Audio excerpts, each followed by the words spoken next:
আসসালামু আলাইকুম। সবাইকে ওয়েলকাম করছি ক্রিপ্টোকারেন্সির আজকের মার্কেট আপডেট ভিডিওতে। ক্রিপ্টোকারেন্সি মার্কেট অত্যন্ত ভলাটাইল মার্কেট। এই মার্কেটে প্রচণ্ড ভলাটাইল থাকে। যেকোনো সময় যেকোনো কয়েন প্রচুর ডাউন হয়ে যেতে পারে।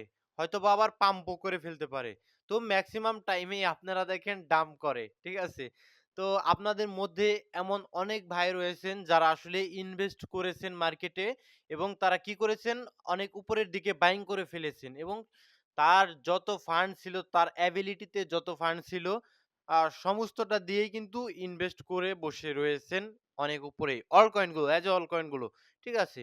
যদি বিটকয়েন ইনভেস্ট করতেন তাহলে আপনি হয়তোবা খুব একটা প্রবলেমে পড়তেন না। কারণ আমাদের এই সাইকেলে বিটকয়েন ভালো রকমের পারফরম্যান্স কিন্তু করেছে। ঠিক আছে?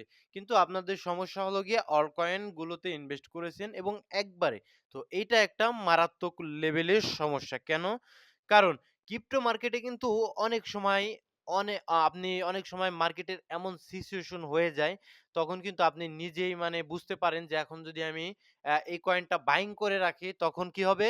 কয়েনটা এখান থেকে আর খুব একটা নিচে যাওয়া আর পসিবলই নয়। এখান থেকে আবার সেই মোটামুটি 2x অথবা আ আম 2x এরকম হয়ে যাওয়ার সম্ভাবনা কিন্তু থাকে। মাঝে, মাঝে অল্টকয়েন গুলো এরকম একটা পজিশনে কিন্তু চলে যায়। আপনি নিজেই বুঝতে পারেন যে এখন আমি কয়েনগুলো বাইং করে রাখলে হয়তোবা কয়েনটা খুব দ্রুত আমি 2x পেতে পারি। কিন্তু সমস্যা কিন্তু একটা জায়গায় হয়ে যায়। সমস্যাটা হয় কি? সমস্যাটা হয় আপনার কাছে কোনো ডলার থাকে না। কেন? কারণ আপনি আগেই কিন্তু বাইং করে বসে আছেন ওই কয়েনটা অনেক উপরে। ঠিক আছে? সো এইগুলো আসলে মার্কেটের গেম প্ল্যান। আপনাদের সমস্ত মানে সব সময়ের জন্য মার্কেট যত নিচে থাকুক, আপনাদের উচিত হেলদি একটা অ্যামাউন্টের ডলার সবসময় হাতে রাখা। ঠিক আছে? আপনি মনে করুন একটা কয়েন এখানটাতে যদি বাই চান্স আমি সাপোজ মনে রাখি, এখানে একটা ইথেরিয়াম কয়েন মনে করুন ইথেরিয়াম ২ নাম্বার অল্ট কয়েন।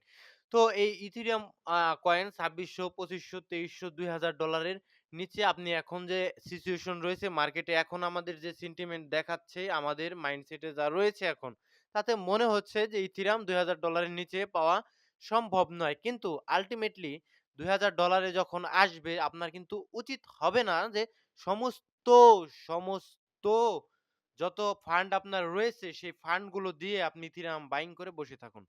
এইটা কিন্তু কোনোভাবেই উচিত হবে না। বিকজ আপনি কিন্তু আম জানবেন বুঝতে পারবেন না যে এই ইথেরিয়াম এর চাইতে নিচে যাওয়া সম্ভব কিনা। আপনি মনে করছেন যে সম্ভব না বাট মার্কেট অ্যাকচুয়ালি এটা ক্রিপ্টো মার্কেট এটা আপনার আমার টাকায় চলে এবং আপনার আমার টাকায় চললেও আপনার আমার কথাই কিন্তু চলে না। ঠিক আছে? সুতরাং এখানে অনেক বড়, বড় ইনস্টিটিউট রয়েছে, অনেক হোয়েলস রয়েছে এবং বিশ্বের কোটি, কোটি ট্রেডার কিন্তু এই মার্কেটে ট্রেড করে। সুতরাং এখানে আমার আর আপনার সাইকোলজি দিয়ে কাজ হবে না। পুরো পৃথিবীর যত ট্রেডার রয়েছে সমস্ত ট্রেডারের সাইকোলজি হিসেবেই কিন্তু এই মার্কেট চলবে।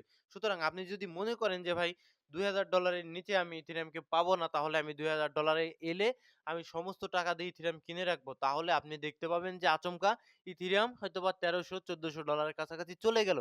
সো আপনি যদি হেলদি পরিমাণ একটা অ্যামাউন্ট হাতে রাখতেন, সেক্ষেত্রে আপনি $১৩০০-১৪০০ এ গেলে আপনি আবার হয়তোবা ইথেরিয়ামকে কিছুটা পরিমাণ বাইং করতে পারতেন। তখনও আপনি আপনার উচিত হবে না যে আপনি সম্পূর্ণটা দিয়ে বাইং করবেন। কারণ তখনও আপনি কিছু হাতে ডলার রেখে দেওয়া আপনার উচিত হবে। তো এভাবেই প্ল্যান করে কিন্তু কাজ করতে হয় মার্কেটে। এজন্যই আমি বলব যে ক্রিপ্টো মার্কেটে আসলে আপনাদের ডলার হাতে রাখতে হবে। সমস্ত সময় যেকোনো পরিস্থিতির জন্য আপনাদের প্রস্তুত নিয়ে থাকতে হবে। এখন যদি আপনি নিজেই একটু চিন্তা করুন অনেকেই অনেক উপরে অল্ট কয়েন গুলো বাইং করেছেন। ঠিক আছে? এটা একদম সিম্পল। ঠিক আছে? অনেকেই ইথেরিয়ামকে $৩,০০০ উপরে বাইং করেছেন। অনেকে হয়তোবা XRP কে উপরে বাইং করেছেন, ইনভেস্ট করেছেন। ঠিক আছে? বাইং বলতে একদম ইনভেস্টই করে বসে আছেন। AVAX কে ৩০, ৩৫, ৪০ এর উপরেও অনেকে বাইং করেছেন। অন্যদিকে টন কয়েন $৬ এর উপরে বাইং করেছেন। লাইট কয়েন মোটামুটি $১৩০ এর আশেপাশে বাইং করেছেন এবং আপনারা এখন ফেঁসে রয়েছেন। তো আপনারা যদি আপনাদের সমস্ত টাকাটা দিয়ে বাইং না করতেন সেক্ষেত্রে আপনি কিন্তু এখন কিছুটা বাইং করতে পারতেন এবং আবার নিচে যদি আসে সেক্ষেত্রে আপনি হয়তোবা আবারও বাইং করতে পারতেন। এইভাবেই ভাই যদি ইনভেস্ট করতে হয় আস্তে, আস্তে ইনভেস্ট করতে হয়। ঠিক আছে? একবারে সমস্তটা দিয়ে আপনার একবারে বাইং করলে আপনি বিপদের মধ্যে সারা জীবনই পড়ে থাকবেন। এগুলো ভাই আপনি আস্তে, আস্তে বুঝতে পারবেন মার্কেটে অনেকদিন যখন থাকবেন তখন আপনি বুঝতে পারবেন আপনি যতটাই সিওর হন যে এখান থেকে এই কয়েনটা আর এর নিচে পড়বে না।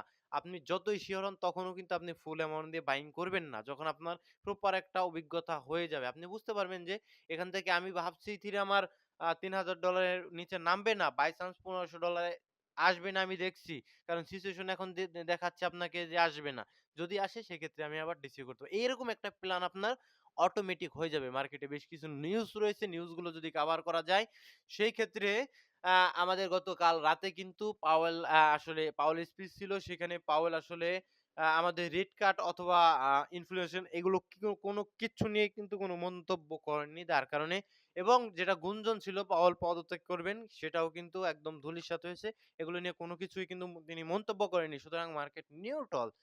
মানে পজিটিভও না, নেগেটিভও না। আর অন্যদিকে আজকে আমাদের ইভেন্ট ছিল ইউরোপীয় ইউনিয়নে। যদি আপনি ফরেক্স ফ্যাক্টরিতে আসেন সেক্ষেত্রে আপনি দেখতে পারবেন যে আমাদের আনএমপ্লয়মেন্ট রেট ছিল ইউরোপীয় ইউনিয়নে সেটা কিছুটা পজিটিভ এসেছে। 6.2 এর কাছাকাছি এসেছে। এবং আমাদের, আমাদের সিপিআই ইনফ্লেশন কিন্তু আ ছিল আমাদের ইউরোপীয় ইউনিয়নের সেটা কিন্তু মোটামুটি সেটাও পজিটিভ এসেছে। এক্সপেক্টেড ছিল 2.0 সেখানে কিন্তু আমাদের আরো কমেছে। অর্থাৎ মূল্যস্ফীতি, মুদ্রাস্ফীতি একটু কমেছে। ঠিক আছে? 1.9 এর কাছাকাছি এসে ঠেকেছে। এইটা কিছুটা পজিটিভ নিউজ অ্যাজ এ ইউরোপীয় ইউনিয়নের ক্ষেত্রে। রাইট? সো এখন মার্কেটের যদি চলে আসি সেক্ষেত্রে আপনি দেখতে পারবেন বেশ কিছু ওয়ার্ল্ড কয়েন মোটামুটি পাম্পিং চলে এসেছে এবং আমি গতকালকের ভিডিওতে বলেছিলাম মার্কেট কিছুটা পাম্প আসতে পারে, খুব বড় পাম্প আসবে না, কিছুটা পাম্প আসতে পারে। কিন্তু সেখানে আমাদের মোটামুটি লেভেলের একটা পাম্প চলে এসেছে অন্যান্য অল কয়েন গুলোর ক্ষেত্রে। এটা কি কারণে ডমিনেন্স কিছুটা পড়েছে এবং ফিয়ার এবং গ্রিড ইন্ডেক্সে যদি আপনি আসেন সেক্ষেত্রে স্পষ্ট দেখতে পাচ্ছেন এখন পর্যন্ত মার্কেট গ্রিড 64 এর মতো রয়েছে সেন্টিমেন্ট আমাদের। সো আপনারা যারা একদম নতুন, যারা মার্কেটে আ কিছু বুঝেন না তাদের ভাই একটু অনুরোধ করব। আপনারা মানে লোভে পা দেবেন না। যে এখান থেকে বুল রান হয়ে আমি মিস করব। আমি না জানি কত কিছু মিস করে ফেলবো। ঠিক আছে? কিন্তু আল্টিমেটলি এরকম না। মার্কেট এভাবে চলেন না। মার্কেট এখন গ্রিডি মোডে রয়েছে, 64 রয়েছে। এখান থেকে হাইয়েস্ট 70-80 র কাছাকাছি গেল। ঠিক আছে আপনি একটা প্রফিট মিস করলেন। বাট এইখান থেকে যখন ফেয়ার এবং গ্রিড ইন্ডেক্সটা যখন ২০-১৫ র কাছাকাছি কিন্তু আসে মাঝে, মাঝে আপনি নিজেই খেয়াল করেন সেই সময়টাতে কিন্তু বাইং করতে হয় এবং গ্রিডি মুডে যখন মার্কেট থাকে তখন কিন্তু সেল দিতে হয়। আর কিছুটা পজিটিভিটি আমি একটু পরে দেখাবো সেটা।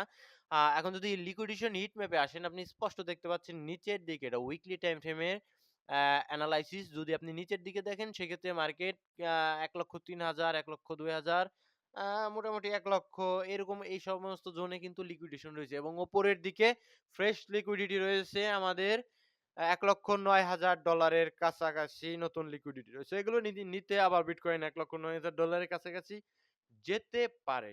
ঠিক আছে? এই যে এখন আমাদের পজিটিভ যেটা আমি নিজে দেখতে পাচ্ছি, বিটকয়েনের ক্ষেত্রে যেহেতু ইনস্টিটিউট লেভেল থেকে সেলিং এ আসছে। মিনস BlackRock ও কিন্তু সেল দেওয়ার চেষ্টা করছে, Fidelity, ARK Investment, আপনার Grayscale সবাই কিন্তু সেল দেওয়ার চেষ্টা করছে। এটা আপনি স্পষ্ট ডাটায় দেখতে পাচ্ছেন, ঠিক আছে? পরপর ২ দিন ৩০ তারিখ এবং ২ তারিখেও কিন্তু ভালো রকমের সেলিং এসেছে। সুতরাং বিটকয়েন কিন্তু তারা সেল করছে। তো আমি কিন্তু যদি তারা সেল করে সেক্ষেত্রে আমি কিন্তু বিটকয়েনে বেয়ারিশ থাকবো। রাইট? আর যদি তারা বাই করতো রেগুলার তাহলে আমি কিন্তু বিটকয়েনে আরো বুলিশ থাকতাম। এখন ইথেরিয়ামে ভাই তাদের যথেষ্ট প্রফিট হয়েছে। তারা এখন প্রফিট বুক করবে দেন এগেইন কিন্তু তারা আবার ডিপে বাইং করার চেষ্টা করবে। এই জিনিসটা আপনাদের বুঝতে হবে, ঠিক আছে? এবং যেই সবচেয়ে পজিটিভ যেই জিনিসটা আমার কাছে মনে হচ্ছে ইথেরিয়ামের পাম্প আসতে পারে। ইথেরিয়ামকে আমার কাছে এমনিতেই চার্টে কিন্তু স্ট্রং মনে হচ্ছে এবং এখানটাতে ডাটাও আমাদের তাই বলছে। ডাটা অত্যন্ত ইম্পোর্টেন্ট একটা জিনিস। দেখুন ভাই ক্রিপ্টো মার্কেটে ফান্ডামেন্টাল, টেকনিক্যাল ২ টাই ইম্পোর্টেন্ট জিনিস। ঠিক আছে? ২ টাই আপনার এনালাইসিস করা শিখতে হবে। একটা ছাড়া আরেকটা চলতে পারে না। ঠিক আছে? এখন আপনি ডাটাতে যদি দেখেন সেক্ষেত্রে আপনি দেখতে পারবেন আর এখানে BlackRock বাইং করে। অন্যান্য ইনস্টিটিউট বাইং না করলেও কিন্তু তারা সেল করে না। ঠিক আছে? রাইট? এখন ৩০ তারিখে আপনি দেখতে পাচ্ছেন $৭০ মিলিয়ন মতো BlackRock বাইং করেছে এবং ৪৮ মিলিয়নের মতো BlackRock বাইং করেছে। এটা তো ২ তারিখে, ঠিক আছে? মোটামুটি ইথেরিয়ামকে কিন্তু আমরা সেলিং প্রেশারে দেখতে পাচ্ছি না। দ্যাটস হোয়াই ইথেরিয়ামকে আমরা স্ট্রং দেখতে পাচ্ছি। যদিও চার্টে এখানে অনেকদিন ধরে সাইডওয়েজ এবং আমাদের উচিত এই ইথেরিয়ামকে নিচের দিকে আসলে বাইং করা যেটা আমাদের আমাদের থাকবে যেটা কি ডিসকাউন্ট জোনে। কিন্তু ডিসকাউন্ট জোনটা আমাদের থাকে কোথায়? ডিসকাউন্ট জোনটা থাকে আমাদের $২২০০ আশপাশে। তো এইখানে আদতে তারা আনবে কিনা I don't know, ঠিক আছে? বিকজ ইথেরিয়ামকে তারা প্রতিনিয়ত অ্যাকুমুলেশন করার চেষ্টা করছে। আমার কাছে পার্সোনালি মনে হয় তারা এখন চাচ্ছে বিটকয়েনের চাইতে ইথেরিয়ামের প্রতি বেশি ঝুঁকতে। যেহেতু আমাদের অল্ট সিজন বলতে কোনো কিচ্ছুটি এখন পর্যন্ত আসেনি। যার কারণে তারা হয়তোবা ইনস্টিটিউট লেভেল থেকে তারা ই ইথেরিয়ামকে বাইং করছে। তো এটা একটা পজিটিভ বিষয় এবং ইথেরিয়াম যদি দেখেন সেক্ষেত্রে ইথেরিয়াম যদি এই জোনটা ব্রেকআউট দেয় তাহলে কিন্তু $৩,০০০ অতি সত্বর ইথেরিয়ামকে হয়তোবা আমরা আবার দেখতে পারি। সেক্ষেত্রে আপনার অল কয়েন গুলোতে অবশ্যই পাম্প পাওয়ার চেষ্টা করবেন এবং যদি আমরা ইউএসডি ডমিন্যান্স এ আসি, এটা ইম্পোর্টেন্ট জিনিস। ইউএসডি ডমিন্যান্স কমলে লাইক আপনারা বিটকয়েন ডমিন্যান্স করলে যেমন অল কয়েন গুলো পাম্প করে, সেম ভাবে ইউএসডি ডমিন্যান্স কমলে সমস্ত মার্কেট, ক্রিপ্টো মার্কেটই পাম্প করার চেষ্টা করে। এবং আপনি এখানে আসলে দেখতে পারবেন স্পষ্ট ডাউন ট্রেন্ডে রয়েছে, ঠিক আছে? ইউএসডি ডমিন্যান্স স্পষ্ট ডাউন ট্রেন্ড রয়েছে। এভাবে ডাউন ট্রেন্ড কন্টিনিউ করলে কিন্তু আমরা মোটামুটি ভালো পাম্প পাবো ক্রিপ্টো মার্কেটে। ঠিক আছে? এই মাসটাই মোটামুটি আমাদের কিছুটা পাম্প পাওয়া উচিত বলে আমার কাছে পার্সোনালি মনে হয়। অ্যাজ এ বিটকয়েনের ক্ষেত্রে নয়, সমস্ত অল্ট কয়েনের ক্ষেত্রে আমার কাছে মনে হচ্ছে। আর বিটকয়েনকে আমি এক্সপেক্ট করব পাম্প না করলেও, বিটকয়েনের পাম্প আর দরকার নেই আমাদের। যথেষ্ট পাম্প করেছে মার্কেটে, যথেষ্ট মানে রয়েছে। ঠিক আছে? আমাদের এখন বিটকয়েনকে উচিত সাইডওয়েজ থাক। ডাম্প করলে ভাই সমস্যা। ডাম্প করলে পুরো মার্কেটের সেন্টিমেন্টই চেঞ্জ হয়ে যায়। ঠিক আছে? কোনো কিচ্ছু মানে না। সমস্ত কিছু কিন্তু ডাম্প হওয়া স্টার্ট করে দেয়। বিটকয়েনকে ফলো করে বিদায় সমস্ত অল্টকয়েন গুলো। ঠিক আছে? তো আমি এক্সপেক্ট করব বিটকয়েন আর ডাম্প না করুক। আ ডাম্প করলে সেক্ষেত্রে আমরা কিছুটা কারেকশন তো অবশ্যই পাবো সমস্ত অল্টকয়েনে। আর যদি ডাম্প না করে সাইডওয়েজ থাকে তাহলে কি হবে জানেন? যদি ডাম্প না করে যদি সাইডওয়েজ থাকে বিটকয়েনে ১,৫০,০০০, ১,৪০,০০০ মানে ১,০০,০০০ র উপরে যদি স্টেবল হয়ে যায় সেক্ষেত্রে আমরা অল্টকয়েন গুলোতে ভালো একটা পাম্প হয়তোবা এক্সপেক্ট করতে পারি। অবশ্যই অল্টকয়েন গুলো আপনার পূজা করার জিনিস নয়। সেই অল্টকয়েন গুলো আপনি অবশ্যই প্রফিট হলে বের হয়ে আসার চেষ্টা করবেন। ঠিক আছে? আর পরবর্তী সাইকেলে অবশ্যই চেষ্টা করবেন শুধুমাত্র বিটকয়েন ইনভেস্টমেন্ট করার, যেটা আপনার বড় ফান্ড। এই সাইকেলে যে সমস্ত ভুল করেছেন সেগুলো আপনি নোট করেন, খাতায় নোট করেন। না তা না হলে আপনি পরবর্তীতে ভুলে যাবেন, রাইট? সুতরাং আপনার পরবর্তী সাইকেলে শুধুমাত্র বিটকয়েনে ইনভেস্ট করার জন্য প্রস্তুতি নিয়ে থাকবেন, ঠিক আছে? আর যে সমস্ত ফান্ড আপনি এভয়েড করতে পারবেন লস হলে, ওই সমস্ত ফান্ডগুলি আপনি অল্ট কয়েন গুলোতে ইনভেস্ট করার চেষ্টা করবেন। সো ডমিনেন্স দেখুন, ডমিনেন্স কিছুটা ফল ডাউন করেছে আপাতত। আবার এই যে জোন থেকে আবার উঠে যেতে পারে। ঠিক আছে? আবার একটা রেঞ্জ করতে পারে ডমিনেন্স। যদি বিটকয়েন সাইডওয়েজ থাকে তাহলে আর কিছু নামানোর সম্ভাবনাই থাকবে, নিচের দিকে পড়ে যাওয়ার চেষ্টা করবে। এবং আপনি যদি এখানে ফিব ড্র করেন তাহলে দেখুন, তাহলে আমাদের এক্সট্রিম প্রিমিয়াম জোন থেকে রিজেকশন আসা শুরু হয়েছে। দেখুন এক্সট্রিম প্রিমিয়াম জোনে। কিসের ইমব্যালেন্স? আমাদের ইমব্যালেন্সকে না মেনেই উপরের দিকে চলে গিয়েছিল। আবার এখন এক্সট্রিম প্রিমিয়াম জোন থেকে রিজেকশন আসা শুরু করেছে। দেখা যাক এটা যদি এরকম কন্টিনিউ করে না, নিচের দিকে পড়ে, তাহলে আমরা অল্ট কয়েন গুলোতে অবশ্যই পাম্প পাবো। ঠিক আছে? সেই ক্ষেত্রে আপনারা যারা ইনভেস্ট করে আছেন তারা কি করবেন? পরবর্তীতে প্রফিট বুক করবেন। ঠিক আছে? যারা এখনো ইনভেস্ট করেননি তারা সেই পরিমাণ অ্যামাউন্ট ইনভেস্ট করার চেষ্টা করবেন যে পরিমাণ অ্যামাউন্ট ইনভেস্ট করার পরেও আপনার অনেক ডলার হাতে থাকে। কিছু ডলার হাতে থাকে যাতে পরবর্তীতে আপনি আবার সেটা মেকআপ করতে পারেন। একবারে সমস্ত দিয়ে ইনভেস্ট করবেন না, তাহলে ডমিনেন্স যদি ৭০ এর কাছাকাছি চলে যায়, যদি যায়, ভয় দেখাচ্ছি না, যদি যায়, সেক্ষেত্রে আপনি হয়তোবা আপনি কি করতে পারবেন? অন্ততপক্ষে লসটা রিকভার করতে পারবেন, রাইট? এসিই কয়েন নিয়ে বলুন। এসিই কয়েন এটা কি ভাই? এটা কি গেমিং কয়েন? আসলে বাইন্যান্স এ আছে সম্ভবত। এটা ভাই বলতে পারছি না আমি, ঠিক আছে? এই সমস্ত কয়েনগুলো খুবই অল্প অ্যামাউন্টে রাখতে হয়। দেখুন এখানে কি বলবো আর এটা নিয়ে? এটা নিয়ে বলার কিছু আছে? এখানে যদি উপরের দিকে বাইং করতেন $৩ এ আপনার তো এখন একদম চাঁদে উঠে যাওয়ার কথা, ঠিক আছে? সো কান্ধে যেহেতু আপনি উঠেননি সেক্ষেত্রে নিচের দিকে আমি এক্সপেক্ট করব বাইং করেছেন খুব একটা লসে আপনি নিয়ে এখন ট্রেন্ড শিফটিং হওয়ার চেষ্টা করছে ডেইলি টাইম ফ্রেমে। আপ ট্রেন্ডে যাওয়ার চেষ্টা করছে। দেখা যাক কি করে। তবে এই সমস্ত কয়েনগুলো খুব একটা ভালো আমার কাছে মনে হয় না। আর পাইট কয়েনে কি হয়েছে? দাদা পাইট কয়েনের আনলকের ভিতরে পাইট কয়েনের মেজর যেটা বড় আনলক সেটা যদি আপনি দেখেন, সেটা আপনি দেখতে পারবেন অবশ্যই আমাদের বড় একটা আনলকিং রয়েছে ২৮%। এটা হিউজ পরিমাণে একটা আনলক। ঠিক আছে? সো সেটা কবে? মে ২০, ২০২৬ অর্থাৎ আরো ১ বছর পর সম্ভবত। সুতরাং এ পর্যন্ত পাইট কয়েনের একটা আনলকিং হয়ে গেছে। দেখুন সিঁড়ির মতো। মানে বড় আনলকিং হয় কিন্তু বছরে সম্ভবত। সুতরাং আপনি ওই পরবর্তী বছরের আগে হয়তোবা সেল দিয়ে পাইট কয়েন থেকে বের হয়ে যাবেন। আপাতত থাকলে রাখতে পারেন। ২০-৩০ সেন্টে হয়তোবা আপনি সেল আউট দিয়ে বের হয়ে যেতে পারেন পাইট কয়েনে। ঠিক আছে? হ্যাঁ, ভাইরে এবাক্স কয়েন প্রাইস আরো ডাউন হয়েছে। ভাবছিলাম ২৪ এর দিকে স্টেবল থাকবে। এই যে ভাবেন দেখেই তো সমস্যা।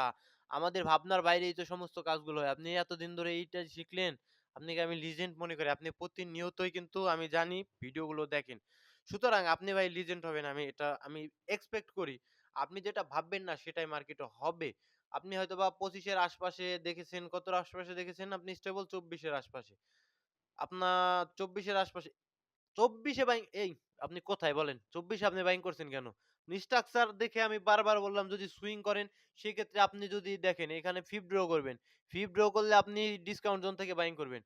২৪ কি ডিসকাউন্ট জোন বলেন? ২৪ কি? ২৪ প্রিমিয়াম জোন। আমাদের ডিসকাউন্ট জোন থাকবে যেটা ২৩ এর নিচ থেকে। যদি আপনি ২৩ এর নিচ থেকে বাইং করতেন আমি বলতাম যে ভালো। এখন আমাদের 618 মিনিমাম 618 এর নিচ থেকে বাইং করা উচিত। ঠিক আছে? ২২ এর নিচ থেকে আপনার বাইং হওয়া উচিত ছিল ইমব্যালেন্সটাকে ধরে। ঠিক আছে? এটা পুরোটা একটা ইনডিউসমেন্ট আমার কাছে মনে হচ্ছে। এটা আইডিএম বা ইনডিউসমেন্ট এটা দরকার। এতে কি হয় রিটেল ট্রেডাররা বের হয়ে যায়। মার্কেট আবার ভালো রকমের পাম্প করার চেষ্টা করে। তো এখন দেখুন মোটামুটি যদি আপনি সুইং করতেন সেক্ষেত্রে স্টপ লস থাকতো। এখানে আপনি এন্ট্রি হয়তোবা এই যে এক্সট্রিম জোন ২১-২২ এ থাকতো। আপনি খুব একটা লসে থাকতেন না। এবং এটা স্ট্রাকচার এখনো বলছে আমাকে আরেকটা ব্রেক অফ স্ট্রাকচার উপরের দিকে দিবে। স্পষ্ট ভাই। ঠিক আছে? আপনি প্রিমিয়াম জোনে বাইং করেছেন। আপনি তো বিপদে থাকবেনই ভাই। সুইং এর জন্য হোক, শর্ট টাইম এর ট্রেড এর জন্য।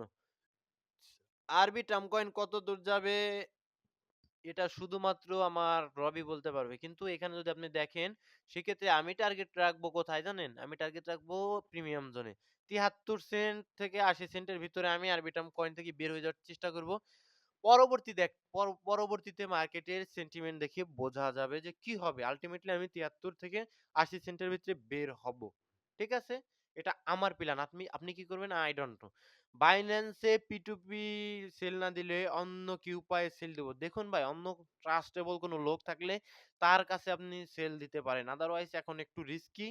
আপনি রিস্কি নয়, আপনার সাবধান থাকতে তো কোন সমস্যা নাই। সবসময় সাবধানে থাকার চেষ্টা করবেন, রাইট? শুধু আপনি বিপদে পড়বেন না। ওজিসি ভাই আমার আপনার ওজিসি কয়েনটি স্ক্যাম কয়েন। ঠিক আছে? এই কয়েনগুলো থেকে দূরে থাকুন।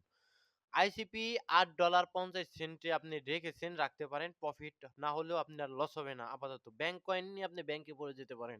বিকজ এই ব্যাংক কয়েনের মার্কেট দেখুন, যদিও বাইন্যান্স আলফাতে আছে সম্ভবত। এই আলফা-টালফা এই সমস্যা ভাই এগুলো, ঠিক আছে? বিটকয়েন ইকোসিস্টেমে সম্ভবত মার্কেট ক্যাপ ৩০ মিলিয়ন। আলফার কয়েন যদি আপনি বাইং করেন আপনার কিন্তু কপালে কিন্তু একদম লাল, লাল চিহ্ন উঠে থাকবে। ঠিক আছে? আলফার কোনো কয়েনই বাইং করবেন না। এই আলফা কিন্তু গেম জাস্ট স্ক্যামিং করার জন্য মার্কেটে চেষ্টা করছে। বাইন্যান্সের নিজের প্রফিটের জন্য এগুলো থেকে দূরে থাকার চেষ্টা করবেন এবং মার্কেটে সবসময় রিসার্চ করবেন, মার্কেটে থাকবেন। মার্কেটে থাকলে ভাই এখান থেকে অপরচুনিটি আপনি অবশ্যই পাবেন ভালো কিছু করার। ঠিক আছে? সো ভালো থাকবেন সকলে, সুস্থ থাকবেন। অবশ্যই চ্যানেলকে সাবস্ক্রাইব করবেন, ভিডিওতে লাইক করবেন। আসসালামু আলাইকুম ওয়া রাহমাতুল্লাহি ওয়া বারাকাতুহু।